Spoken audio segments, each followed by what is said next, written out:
আমি ওই ব্যক্তিকে জান্নাতের আঙ্গিনায় একটা ঘরের গ্যারান্টি দেই যে ব্যক্তি তর্ক করার সময় নিজে হক এটা জেনেও সে তর্ক থামিয়ে দেয়।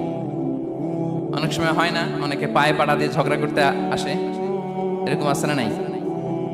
আপনি চুপচাপ দেখবেন একটা বাজে কমেন্টস করতেছে, আবার কমেন্টের নিচে কমেন্ট, আবার গালি, হ্যাঁ আছে না এরকম? বিষ্ণু বলেন নিজে হক এটা জানার পরেও আর যাতে তর্ক না বাড়ে, যে তর্ক থামিয়ে দেয় জান্নাতের আঙ্গিনায় তাকে আমি একটা ঘরের গ্যারান্টি দেই। ওয়াবিবাইতিন ফি ওয়াসাতিল জান্নাতি লিমান তারাকাল কাযিবা ওয়া ইন কানা মাযিহান। আর ওই ব্যক্তিকে আমি জান্নাতের মাঝখানে একটা ঘরের গ্যারান্টি দেই যে ব্যক্তি কৌতুক করার সময়ও মিথ্যা পরিহার করে।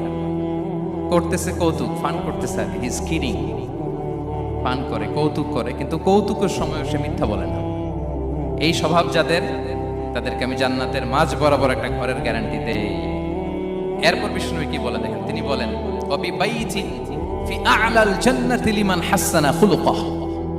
আর জান্নাতের একেবারে হাইস্ট পিক অফ প্যারাডাইস, জান্নাতের সর্বোচ্চ স্তরে আমি একটা ঘর বা একটা বাসভবনের গ্যারান্টি ওই ব্যক্তিকে দেই যে তার আচরণটা সুন্দর করেছে,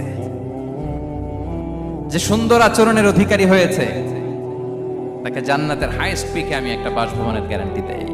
তাহলে বলেন তো আমাদের আচরণটা সুন্দর করার দরকার আছে না নাই? এটা খুব ছোটখাটো একটা আমল, তাই না? কথা বলেন, দক্ষিণ কোরিয়া প্রবাসী ভাইরা আওয়াজ করে বলেন, এটা কি ছোট আমল? দেখলে সালাম দিব, সুন্দরভাবে কথা বলবো, ভালো উইশ করব, হ্যাঁ, হিংসা জিঘাংসা অহংকার থেকে মুক্ত থাকবো, খিটখিটে মেজাজের হব না, অলওয়েজ স্মাইলিং ফেস থাকবে আমার, হৃদ্যতাপূর্ণ আচরণ। এই কাজটা কি ছোট আমল? আওয়াজ করে বলেন, এই আমলটা কি ছোট না বড়? প্রিয় ভাইরা, বিষ্ণু ইসলাম সবার সাথে এরকম মাধুর্যতাপূর্ণ আচরণ করতেন, ছোট থেকে বড়, নারী থেকে পুরুষ, বন্ধু থেকে শত্রু, সবার সাথে সুন্দর আচরণ করতেন। এবং তার এই চমৎকার আচরণে মুগ্ধ হয়ে তার অনেক শত্রু মুহূর্তে তার বন্ধুতে পরিণত হয়েছে।